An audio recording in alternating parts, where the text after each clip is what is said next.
தேவனுடைய நாம மகிமைப்படுவதாக. ஆதியாகம புத்தகத்திலே ஒரு மனிதனுடைய சத்தத்தை நாம் பார்க்க போகிறோம். ஆதியாகம புத்தகம் வேகமா எடுத்துக்கொள்ளுங்கள். இங்க ஒரு சத்தத்தை நாம் பார்க்கிறோம். இங்க ஒரு மனிதனுடைய சத்தம் துணிக்கப்படுகிறது.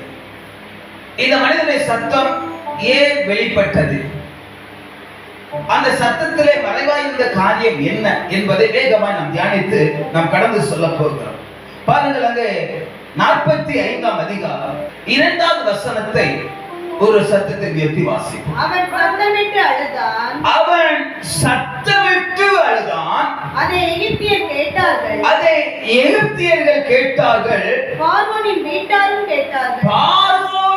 வீட்டாரும் என்ன செய்தார்கள்? கேட்டார்கள். போதும். இது யாருடைய சத்தம்?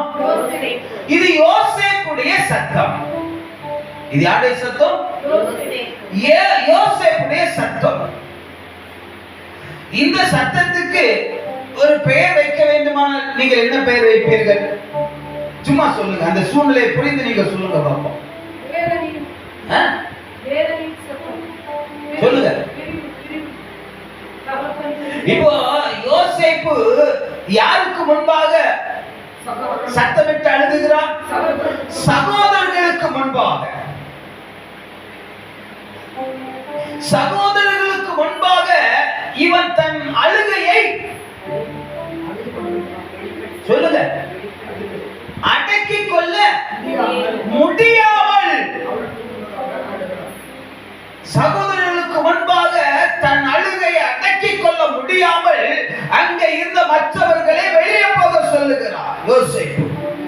யோசேப்பு இப்போ அங்கே எகிப்து தேசத்திலே ராஜாவுக்கு அடுத்த ஸ்தானத்துல இருக்கிறார். அதுல இன்னொரு காரியத்தை பார்வோன் சொல்கிறார், இந்த உலக இந்த தேசத்திலே நான் ஒரு சாதாரண ஒரு மனிதன், அதிகாரத்தில் இருக்கிற ஒரு சாதாரண மனிதன்.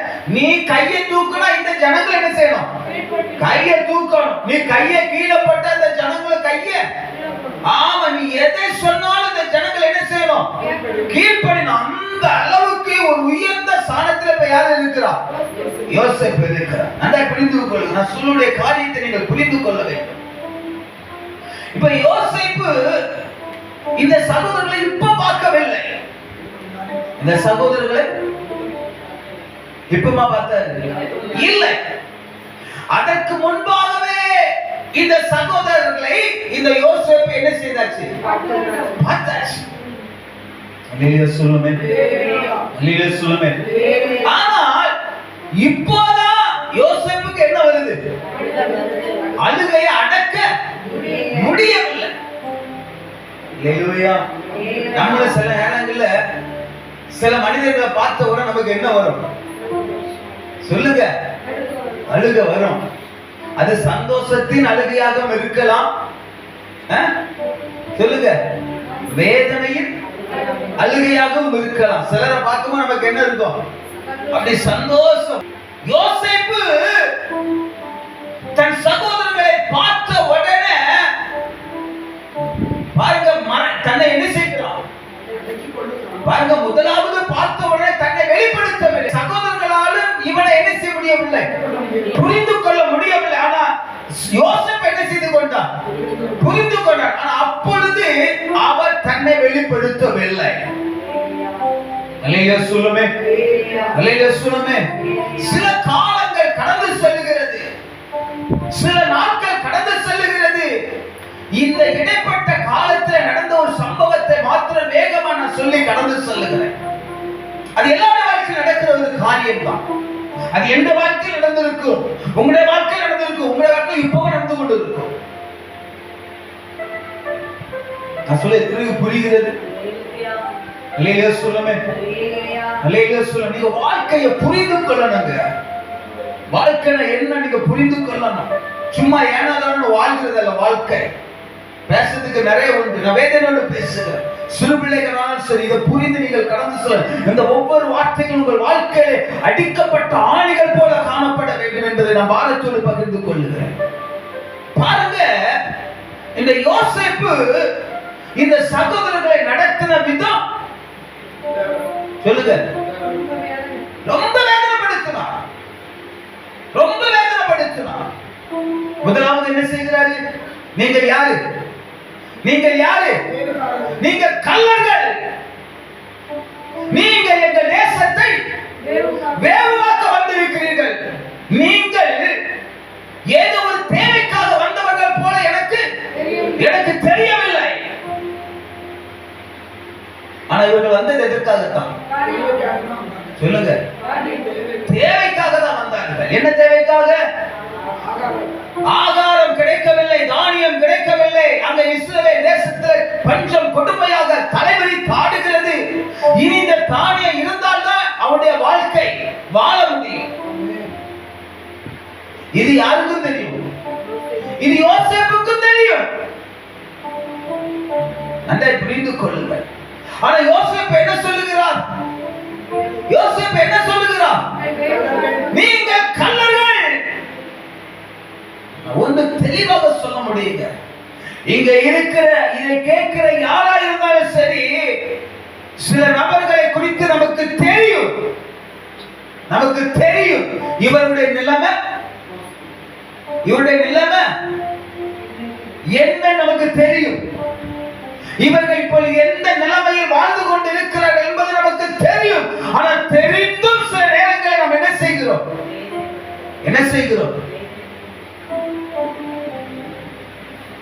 நீங்க எந்த நிலைமையில இருக்கிறீங்க? கொஞ்சம் யோசித்து பாருங்க. தெரிந்தும் நீங்கள் வேதனைப்படுத்திக் கொண்டு இருக்கிறீர்களா? யோசேப்பு இந்த சகோதரர்களை என்ன செய்கிறார்?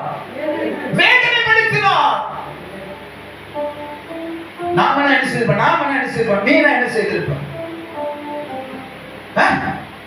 ஐயோ அன்பு சகோதரர்களே, என் அண்ணன்மார்களே, நான் யார் தெரியுமா? நீ சொல்லுவோமா சொல்ல மாட்டோமா?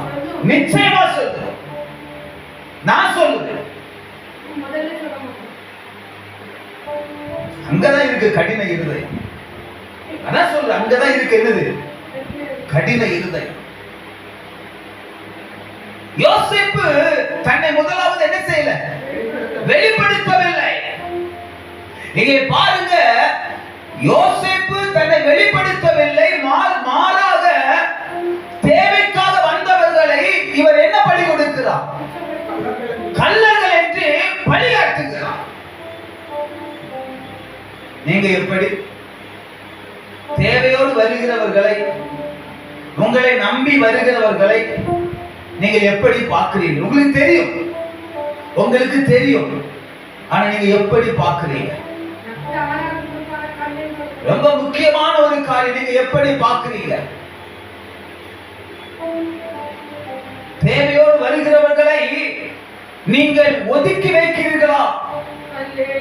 அது பிள்ளைகளாக இருக்கலாம், அது மனைவியாக இருக்கலாம், அது கணவனாக இருக்கலாம், அது பெற்றோராக இருக்கலாம். நமக்கு தெரியும் எத்தனை எத்தனை எத்தனை பெற்றோர்கள் இப்ப எங்க இருக்கிறாங்க? அனாதை மடம். அந்த பிள்ளைகளுக்கு தெரியாதா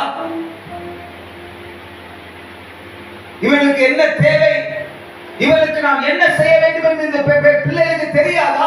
ஆனா என்ன இருதயம்? கடின இருதயம்.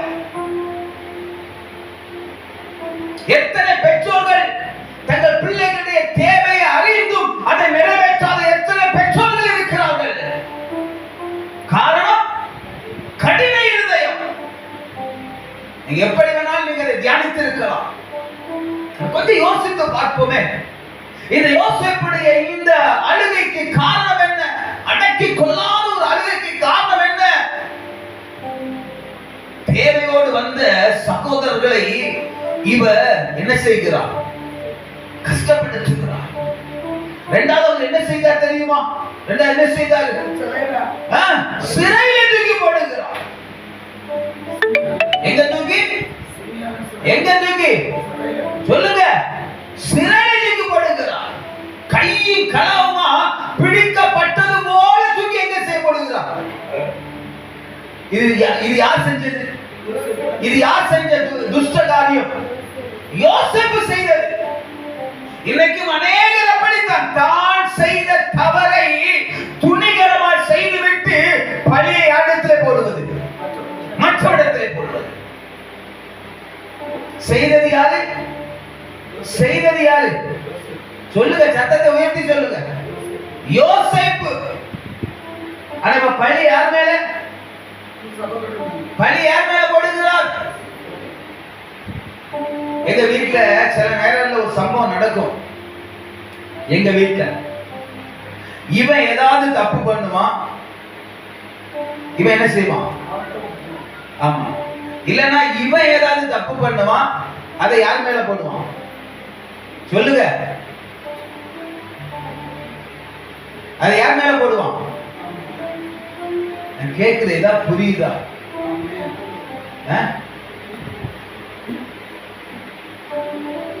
இப்ப பழியை யார் மேல போடுவது? மாறி மாறி போடுவது. பாருங்க.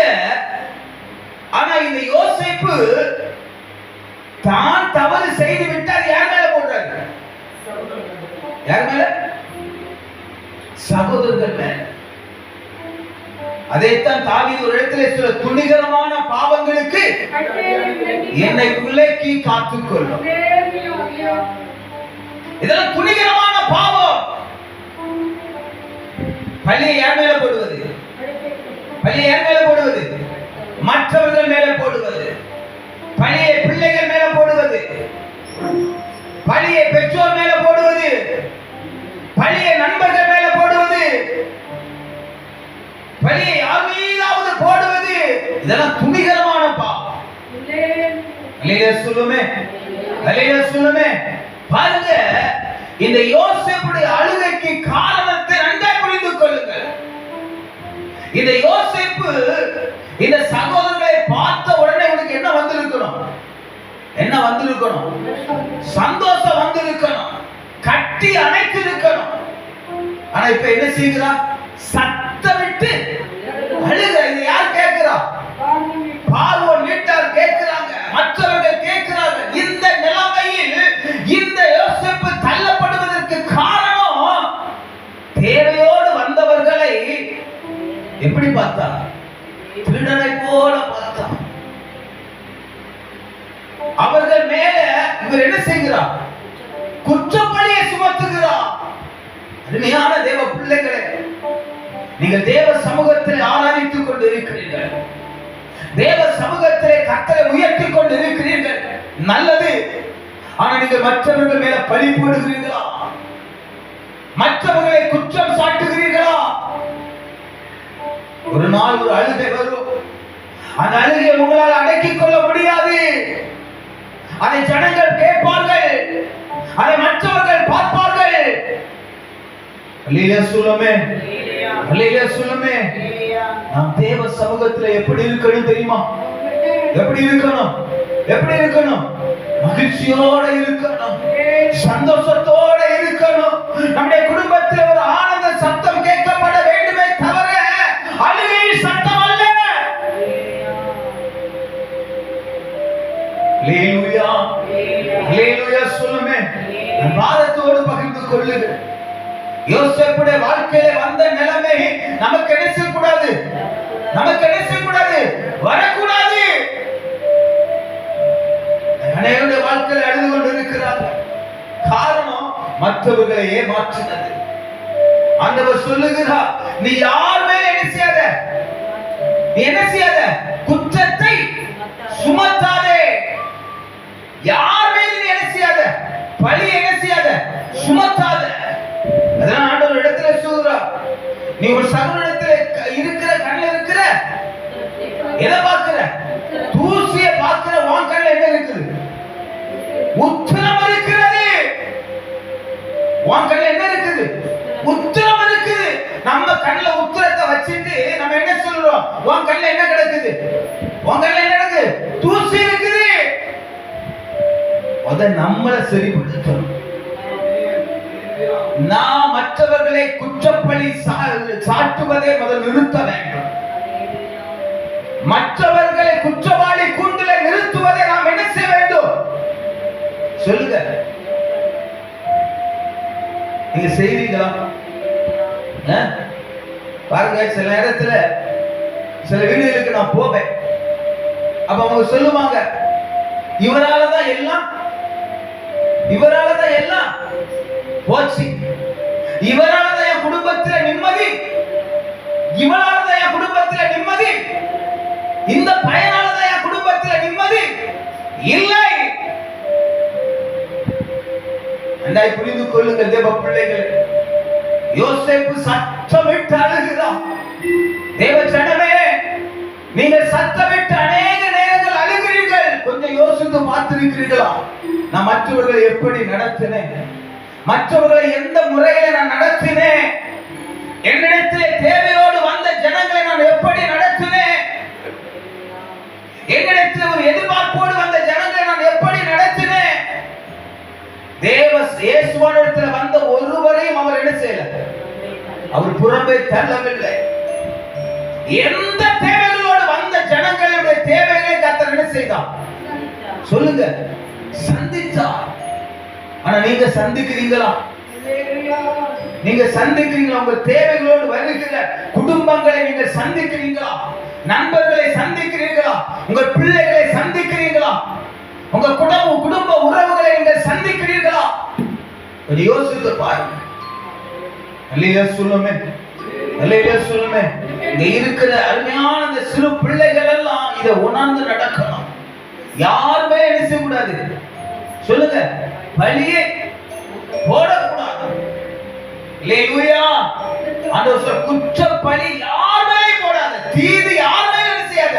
அப்படி சொல்ல, தீது தீது சொல்லாதிருப்பாயாக. யாரை என்ன செய்யாத, பழி சுமத்தாத. யோசேப்பு அவர் தெரிஞ்சு செய்தாரோ தெரியாம செய்தாரோ புரிந்து செய்தாரோ இல்லை சகோதரர்கள் உன்னை அடைய வேண்டும் என்று செய்தாரோ அது வேற பகுதி. ஆனால் அவர் செய்திருக்க கூடாது. அவர் செய்திருக்க, தேவனை அறிந்த நாம் எதை செய்யக்கூடாது, துணிந்து செய்யக்கூடாது. இன்னைக்கு நாம் துணிந்து செய்து கொண்டிருக்கிறோம். நம்முடைய குடும்பத்தில் காணப்படுகிற சில நபர்களை நாம் வேண்டுமென்றே ஒதுக்கி வைக்கிறோம். அந்த வலிய புத்தகத்தில் வாசிக்கிற தள்ளி விடுகிறதை நான் என்ன செய்கிறேன், நான் வெறுக்கிறேன். நீங்க ஏதோ ஒரு மனிதனை நீங்க தள்ளி வைக்கிறீர்களா? ஏதோ ஒரு மனிதன் தேவையோடு வரும்போது அவர்களை நீ ஏளனமாய் பார்க்கிறீர்களா? அது சட்டத்தை மீறுவது, தேவ கட்டளையை மீறுவது. அல்லேலூயா, அல்லேலூயா சொல்லுமே. பாருங்க, என் வாழ்க்கையில பல பாதையை நான் கடந்து வந்திருக்கேன். இந்த ஊழிய பாதையானால் சரி, அந்த ஊழிய பாதைக்கு முன்பான காலங்களா இருந்தாலும் சரி, பல சூழ்நிலை நான் கடந்து வந்திருக்கிறேன். அநேகருக்கு நன்மையை செய்து அவர்களை ஏளனமாய் பார்த்த அநேகர் உண்டு. சிலர் என் மீது பழி சுமத்தின அநேகர் உண்டு. ஆனா இன்றைக்கு சொல்லுவேன், ஒரு நாள் கூட அவர்களை நான் ஏளனமாய் பார்த்தது சொல்லுங்க கிடையாது. அவர்களை ஒரு நாள் நான் குற்றப்படுத்தினது கிடையாது. ஒரு நாளும் அவர்களை நான் வேதனைப்படுத்தினது கிடையாது.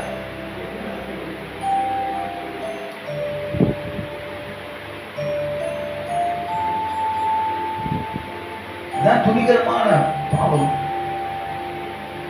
சொன்னீங்களா, ஒரு மனிதனுடைய நிலைமையை புரியாமல் தீர்மானம் நிறைவேற்றுவது, தீர்ப்பு சொல்வது. நன்றாய் புரிந்து கொள்ளுங்கள் தேவ பிள்ளைகளே. உங்கள் சத்தம் எப்படிப்பட்ட சத்தம், உங்கள் அழுகையின் சத்தம் எப்படிப்பட்ட சத்தம். தேவ சத்தத்திலே, தேவ சமூகத்திலே வடிக்கிற அந்த கண்ணீருக்கும் சத்தத்துக்கும் நீங்கள் பலனை பெற்றுக்கொள்ள வேண்டுமானால் உங்கள் குடும்பத்தை எப்படி பார்க்கிறீங்க, உங்க பிள்ளைகளை எப்படி பார்க்கிறீங்க, தேவைகளோடு வருகிற ஜனங்களை எப்படி நீங்கள் கவனிக்கிறீர்கள். அல்லேலூயா சொல்லுமே. கிறிஸ்து இயேசுவிலிருந்து சிந்தையே உங்களிலும் இருக்க கடவுது. கிறிஸ்து இயேசுவிலிருந்து சிந்தை. அவர் இந்த உலகத்தை அன்பாய் இருந்தார். தன்னை அடித்தவனையும் அவர் அன்பாக பார்த்தார். தன்னை ஏளனமாய் பேசினவனிடத்தில் அவர் அன்பாகவே பேசினார். தன் நெஞ்சிலே ஈட்டி எடுத்து குற்றுனவனையும் அவர் அன்பாகவே பார்த்தார். நம்ம எப்படி பார்க்கிறோம்? இந்த யோசேப்பை போல சகோ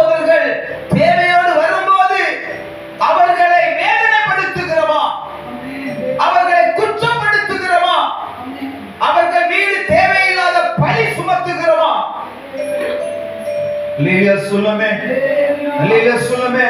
பாருங்க, அந்த சிலுவையின் அந்த வார்த்தையில முதல் வார்த்தை சொல்லப்பட்டிருக்கிறது, பிதாவே இவர்களை மன்னியும்.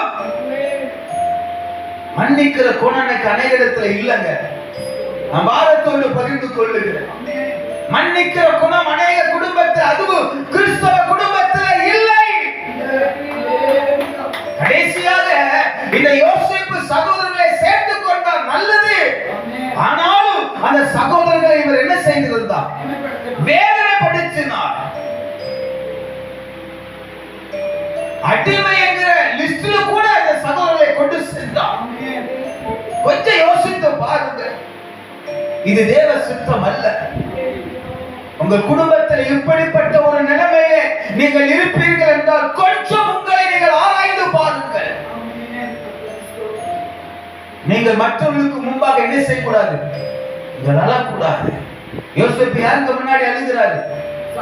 சகோதரனுக்கு முன்பாக மாத்திரமல்ல, அந்த பார்வோன் குடும்பம் கேட்டது, அங்கே நின்று சுற்றி இருந்த அநேகர் கேட்டார்கள். அல்லேலூயா சொல்லுமே. தேவ சமூகத்தில் ஆராதிக்கிற தேவ பிள்ளைகளே, உங்கள் குடும்பத்தில் இருக்கிற மகிழ்ச்சி, உங்கள் குடும்பத்தில் இருக்கிற ஆனந்த சத்தத்தை அநேகர் கேட்க வேண்டும். அல்லேலூயா, அல்லேலூயா சொல்லுமே. ஆனா இன்னைக்கு நம்ம குடும்பத்தில் அந்த ஆனந்த சத்தம் இருக்கிறதா? அந்த மகிழ்ச்சி சத்தம் இருக்கிறதா? ஏனென்றால் மற்றவர்களை குற்றப்படுத்திக் கொண்டே இருக்கிறோம். இன்றைக்கு வீட்டுல பாருங்க, பிள்ளையை குற்றப்படுத்துகிறோம், மனைவியை குற்றப்படுத்துகிறோம், கணவரை குற்றப்படுத்துகிறோம், பெற்றோரை குற்றப்படுத்துகிறோம், பக்கத்து வீட்டுல இருக்கிறவங்களை குற்றப்படுத்துகிறோம். சத்தம், பயங்கர சத்தம் கேட்குது. இந்த சத்தம் அல்ல நம்முடைய குடும்பத்தில் கேட்க வேண்டியது. அங்கே செப்பனியா புத்தகத்தில் வாசிக்கிறோம், எருசலேம் குமாரத்தியே நீ கம்பீரித்து பாடு, முழு இருதயத்தோடு கம்பீரித்து மகிழு. இந்த சத்தம் அநேகர் கேட்க வேண்டும். அப்படிதான் சங்கீத புத்தகத்தில் வாசிக்கிறோம், நீதிமான்களுடைய கூடாரத்திலே ரட்சிப்பு கம்பீர சத்தம் உண்டாகும். கரங்களை தட்டி கர்த்தரை மகிமைப்படுத்து, உற்சாகமாய் கரங்களை தட்டி கர்த்தரை மகிமைப்படுத்து. நம்முடைய குடும்பத்திலே ரட்சிப்பு கம்பீர சத்தம் மற்ற குடும்பத்திலே கேட்க வேண்டுமே தவிர இந்த அழுகை சத்தம் அல்ல. இந்த அழுகை சத்தம் அல்ல, கம்பீர சத்தம், ரட்சிப்பு கம்பீர சத்தம். அதனை அநேக கிறிஸ்தவ குடும்பத்தில் கேட்கிற சத்தம் என்ன தெரியுமா? அந்த மோன, இந்த மோன. யாருங்க வீட்டுல? யாருங்க வீட்டுல? யாருங்க வீட்டுல? ஆவிக்குரிய குடும்பம், கிறிஸ்தவ குடும்பத்தில் கேட்கிற சத்தம், பிள்ளையை கேட்கிறது, கணவனை கேட்கிறது, மனைவியை கேட்கிறது, பெற்றோரை கேட்பது. இந்த சத்தம் அல்ல நம்முடைய குடும்பத்திலேயே. இது ஏன் இப்படிப்பட்ட சத்தம் கேட்குது? மற்றவர்களை குற்றப்படுத்துவது. தேவையை உணர்ந்தும் செய்யாமல் இருக்கும் போது நமக்கிட்ட இருந்து கோபம் வெளிப்படுகிறது. நான் சொல்ல எத்தனை புரிகிறது எனக்கு தெரியல. நான் பாரத்தோடு பேசிக் கொண்டிருக்கிறேன். அநேக குடும்பத்தை பார்க்கும் போது வேதனையோடு பேசிக் கொண்டிருக்கிறேன். ஏன் நம்முடைய திருச்சபையில் அப்படிப்பட்ட குடும்பங்கள் இருப்பதை அறிந்து நான் பாரப்படுகிறேன். நான் எங்க வீட்டுல அடிக்கடி சொல்லுவேன், தேவையில்லாத சத்தம் என்ன செய்யக்கூடாது? என்ன செய்யக்கூடாது? கேட்கக்கூடாது. பிள்ளைகிட்ட சொல்லுவேன், மனைவிட்ட சொல்லுவேன். நான் அடிக்கடி நானே அதை என்னை சோதித்து நான் அநேக நேரத்தில் என்னை அடக்கி வைத்து இருக்கிறேன். இதை மற்றவர்கள் என்ன செய்யக்கூடாது? மற்றவர்கள் என்ன செய்யக்கூடாது? இப்படிப்பட்ட சத்தத்தை சொல்லுங்க, சொல்லுங்க, சத்தத்தை வந்து சொல்லுங்க, கேட்க கூடாது. அல்லேலூயா, அல்லேலூயா சொல்லுமே. நம்முடைய குடும்பத்திலே ரட்சிப்பு கம்பீர சத்தம் கேட்க வேண்டும். என்ன சத்தம்? என்ன சத்தம் சொல்லுங்க? ரட்சிப்பு கம்பீர சத்தம் கேட்க வேண்டும். அல்லேலூயா. அப்ப ரட்சிப்பு கம்பீர சத்தம் கேட்க வேண்டுமானால் தவறு பண்ணுகிறவர்களை அணைக்க வேண்டும். என்ன செய்யணும்? சொல்லுங்க. தவறு செய்கிறவர்களை அணைக்க வேண்டும். தவறுகள் செய்கிறவர்களிடத்தில் ஆலோசனை கொடுக்க இதை நீ செய்யாத, இப்படி நடக்காத, இது நம்முடைய குடும்பத்திற்கு ஆகாது சொல்லுகிறோமா? ஆனா என்ன செய்கிறோம்? குற்றப்படுத்துவோம். உனக்கு அறிவு இருக்கா? உனக்கு புத்தி இருக்கா? நீ சோத்தை தான் திங்கிறியா? இல்ல வேற இது சாப்பிடுறியா? இதை சொல்லுமே தவிர இது இது தவறு, இதை நீ செய்யாத, இதை நீ செய்வாய் என்றால் உன் வாழ்க்கையிலே அழுகை அழுகை வரும். லீடர் சொல்லுமே, லீடர் சொல்லுமே. தேவ பிள்ளைகளே, நான் பாரத்தோடு பேசிக் கொண்டிருக்கிறேன். உங்கள் குடும்பத்திலே என்ன சத்தம் கேட்கணும்? ரட்சிப்பின் கம்பீர சத்தம் கேட்கணும். யோசேப்பு அழுதது போல நாம் அழுகக்கூடாது. மற்ற தேசத்திலே, மற்ற ஜனங்கள் மத்தியிலே நம்முடைய அழுகை சத்தம் நுணிக்க கூடாது. காரணம், அன்பாய் தேவையோடு வந்த சகோதரர்களை இந்த மனிதன் என்ன செய்கிறார்? வேதனைப்படுத்தினார், குற்றப்படுத்தினார். இன்றைக்கும் இந்த சபையில் இருக்கிறவர்கள் இப்படிப்பட்ட ஒரு நிலைமையில் நீங்கள் இருப்பீர்கள் என்றால் உங்களை நீங்கள் மாற்றிக்கொள்ளுங்க, உங்களை மாற்றிக்கொள்ளுங்க. உங்கள் மூலமாக தேவ நாமம் மகிமைப்படும், உங்கள் மூலமாக கர்த்தருடைய சித்தம் நிறைவேற்றப்படும். ஒரு பாவி கெட்டு போவது தேவனுக்கு சித்தம் அல்லது. ஆனா ஒரு பாவி மனம் திரும்புவது பரலோகத்தில் பெரிதான ஒரு மகிழ்ச்சி உண்டாகும். உங்கள் மூலமாக ஒரு பாவி ரட்சிக்கப்பட வேண்டுமே தவிர உங்கள் மூலமாக ஒரு பாவி அதான பாவத்தில் சென்றுவிடக் கூடாது. அந்த ஒரு பாரம் உங்களுக்குள்ள இருக்க வேண்டும், அந்த ஒரு நிச்சயம் உங்களுக்குள்ள இருக்க வேண்டும். ஆனா இது இருக்கிறதா? இது ஆவிக்குரிய குடும்பத்தில் இருக்கிறதா? ஆவிக்குரிய கிறிஸ்தவம் என்கிற போர்விலே இருக்கிற சமுதாயத்தில் இருக்கிறதா என்றால் இல்லை. அநேக சொல்லுடைய கருத்து என்ன தெரியுமா? உண்மையான கருத்து. கிறிஸ்தவர்கள் அதிகம் டைவர்ஸ் என்ன செய்யறாங்க? சொல்லுங்க. ஏன் ஏன் விட்டு கொடுக்கிற மனப்பான்மை இல்ல, தவறுகளை ஏற்றுக்கொள்ளுகிற மனப்பான்மை, தவறுகளை சரி செலுத்துவதற்குரிய ஆலோசனை கொடுக்கிற அந்த மன தைரியம் இல்லை. பாரத்தோடு பகிர்ந்து கொள்ளுங்கள். நம் தேவனை ஆராதிக்கிற பிள்ளைகள், தேவனுடைய வார்த்தையை நன்றாய் அறிந்த பிள்ளைகள், இனியாகிலும் மாறுங்கள். உங்க குடும்பத்தில் இப்படிப்பட்ட ஒரு சூழ்நிலை இனி என்ன செய்யக்கூடாது. ஆமா, சொல்லிட்டு புரிகிறது. உங்க குடும்பம் மகிழ்ச்சியா இருக்குமானால் பக்கத்துல பார்க்கிறவங்களுக்கு தேவனுடைய நாமம் மகிமைப்படும். சகரியா புஸ்தகத்தில் வாசிக்கிறோம், ஒரு யூதனுடைய வஸ்திர தொங்கலை பிடித்துக் கொண்டு 10 புறச்சாதியார்கள் கடந்து வருவார்கள். இன்றைக்கும் நம் கூட ஒரு புற ஜாதியார் கடந்து வரவில்லை என்றால் நாம இன்னும் சரியாகல, இன்னும் சரியாக நம்ம குடும்பத்தை அவங்க சரியா பார்க்க. அப்ப நம்ம குடும்பத்துல பல குறைகள் இருக்கிறது. இது முதலாவது நாம் மாற்ற வேண்டும். நாம் மாறும்போது நம் பக்கத்தில் இருக்கிறவர்கள் சொல்லுங்க தானாய் மாறுவார்கள். சாம் ஒரு நாள் மாறணும். நன்றாய் புரிந்து கொள்ளுங்கள் தேவ பிள்ளைகளை. ஒரு தெளிந்த ஒரு புத்தியோடு கடந்து செல்லுங்கள். புஸ்தகங்களை வாசிக்கிறது போல தேவனை அறிகிற அறிவில் விருத்தி அடைவோம். குடும்பம் விருத்தி அடைவோம், ரட்சிப்பிலே விருத்தி அடைவோம், பரிசுத்தத்திலே விருத்தி அடைவோம், நற்கிரியிலே விருத்தி அடைவோமே. கர்த்தருடைய நாமம் மகிமைப்படட்டும்.